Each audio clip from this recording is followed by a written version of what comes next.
Aujourd'hui, j'aimerais partager avec vous des conseils pour offrir une demande en mariage unique et originale.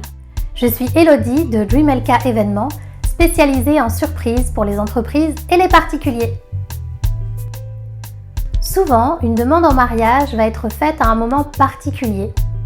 Une date symbolique comme l'anniversaire de la personne ou l'anniversaire du couple. Ça arrive souvent aussi au temps des fêtes, à Noël ou au réveillon du jour de l'an.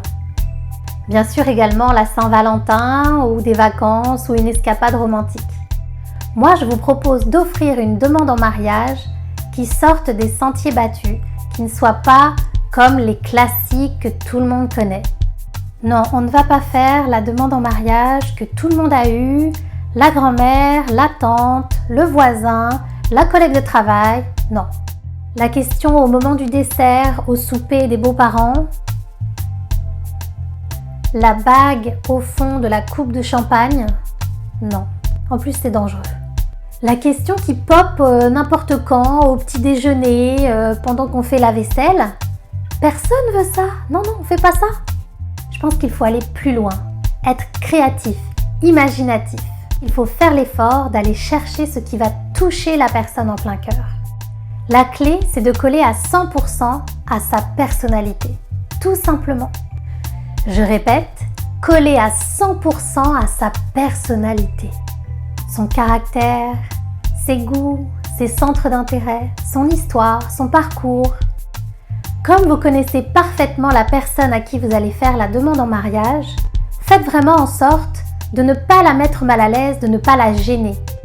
Ça ne sert à rien de faire une demande en mariage en public si vous savez pertinemment qu'elle va se sentir vraiment très mal d'avoir des regards tout autour d'elle. Pour commencer, il y a plusieurs questions à se poser.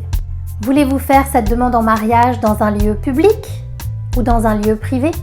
Est-ce que ça lui ferait plaisir d'avoir des membres de la famille ou bien des amis? Ou plutôt juste tous les deux? Est-ce que vous voulez que ce soit 100% romantique ou bien que ce soit musical ou festif ou drôle?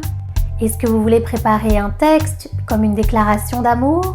Ou bien est-ce que vous préférez être spontané? Alors la spontanéité, ça a du bon, ça a des avantages, ça permet d'être plus naturel. Par contre, il peut y avoir des dérapages. Voulez-vous poser la question de façon classique ou bien originale? Est-ce que c'est vous qui allez poser la question? Ou bien est-ce que c'est à travers une lettre, un message, une vidéo? Voulez-vous choisir un support particulier pour la bague? Une fois que vous avez répondu à toutes ces questions et que vous avez réfléchi à ce qui lui ferait plaisir, il n'y a plus qu'à mettre tout ça en place. Comme c'est un moment unique, moi je vous conseille de l'immortaliser. Vous pouvez utiliser les services d'un photographe ou d'un vidéaste. Ça vous permettra d'avoir un beau souvenir, à voir, à revoir, à montrer aussi à vos proches. N'oubliez pas que pour envelopper la personne avec une ambiance particulière, vous pouvez ajouter des éléments de décoration.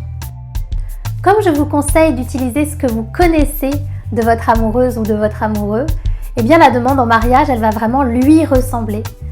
Ça peut être une chorale, ça peut être à son lieu de travail, au cours d'un spectacle, un jeu d'énigmes sur les lieux symboliques de votre histoire, dans une salle de cinéma, une enquête à mener, un flash mob dans un lieu public, en rejouant la scène d'un de ses films préférés, Love Actually. Il y a 1001 façons de surprendre au cours d'une demande en mariage. En offrant une demande en mariage qui lui ressemble, vous allez certainement marquer son esprit à jamais. Et obtenir un oui, parce que c'est quand même le but, avoir un oui. Oui. Et si vous avez besoin d'aide pour trouver l'idée parfaite, vous pouvez faire appel à Dreamelka Événements.